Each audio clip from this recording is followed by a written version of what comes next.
There is a bigger issue here, of course, and it's been getting a lot of publicity this summer and last summer too, and probably the summer before that. Its shorthand is freedom camping. Now, those of us who went on the cheapest possible OE after school or university or our first jobs might care to remember how little money we spent as we travelled, but with councils throughout the country debating their response to the huge growth of freedom camping in New Zealand, the Mayor of one district says it's time to acknowledge the infrastructural costs and the relatively low economic benefits.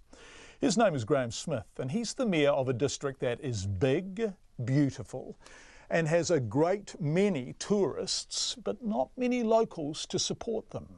We've got 4,500 ratepayers, and we have something like 2.2 million people come through our district. It's worth repeating those numbers. 4,500 ratepayers, 2.2 million tourists.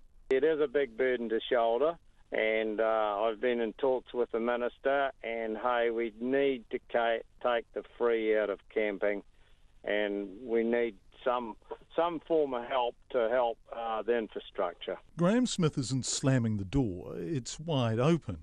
But Mackenzie District offers a striking example of how the growth in tourist numbers hasn't always been matched by a growth in infrastructural support. We need some help. The issue is that people often pass through the district rather than have it as a destination.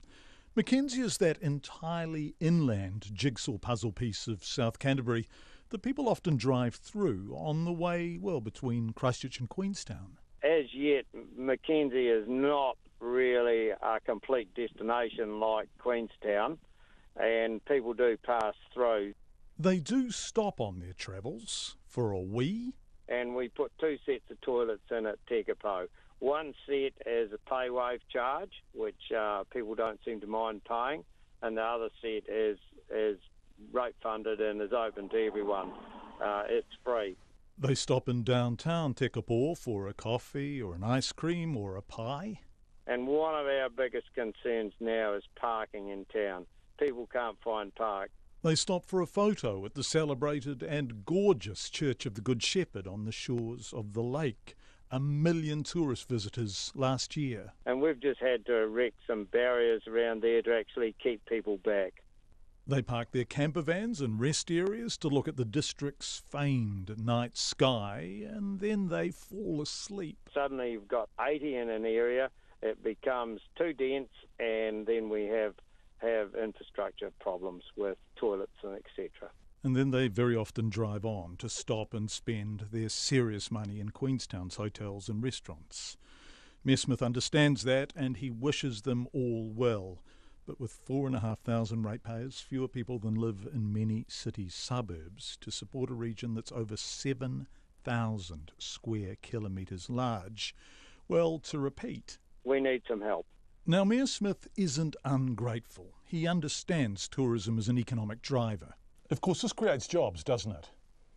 It does create jobs, but that's the growing pain thing that we're in at the moment, and that's what I'm alluding to. Like, it's brilliant, and I'm excited at the growth, but we need it managed. We need to be able to give the tourists a good experience, and we need that infrastructure in place. The issue is, where's the architecture? Who's driving the infrastructural response to the growth of tourist numbers in regions which people pass through or freedom camp in, that don't have the international airports and the boutique shops and the five-star hotels and the casinos and the restaurants with flash wine lists where the big money gets spent and the jobs really get created?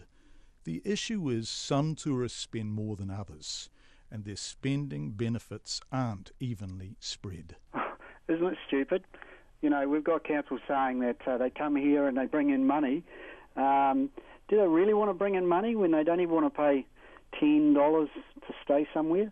That's Murray Chong, an outspoken and sometimes controversial district councillor who also stood for New Zealand First in New Plymouth. We've travelled to the North Island now, where, as we've been reporting on Checkpoint, Taranaki has been debating its response to freedom camping. Well, I haven't seen a business plan yet in our Taranaki area that proves that type of tourist brings money to the region. Indeed, Murray Chong's been vociferous in his insistence that freedom campers don't have a meaningful economic benefit because they spend so very little. These people can't afford a self-contained camper, so there's two options. You either upgrade your camper or go to a campsite. If they don't want to go to a campsite because it costs $10 a night, then really... And it's the that tells the story in a way. What is the answer? In Kaikoura, Morris Manawatu knows the cost. It's sort of like, I guess the best way to say it is like you're being trampled on. There's that again. Morris Manawatu understands why people want to travel as cheaply as possible, and he wouldn't mind at all if they were as careful with their behaviour as they are with their money. On one of our old traditional past sites, there was human faeces and toilet paper inside the pa. Of course, Kaikoura has boomed as the result of tourist growth, and many of the successful operators there are Māori. But Morris Manawatu believes it's time we appraised the costs more matter-of-factly. So, as a tourism operator in Kaikoura, are the people who want to sleep for free and who sometimes poo in the outdoors they've come to see the same people who pay to go whale watching? I don't think so. No. They normally park up and just cook their meals out of a made-up van, and I don't think they contribute at all really to the local economy. But they keep coming. And the cheap OE, remember, is a Kiwi rite of passage. Backpacking, hitchhiking. We romanticise it when we do it abroad, but view it less affectionately when it happens here.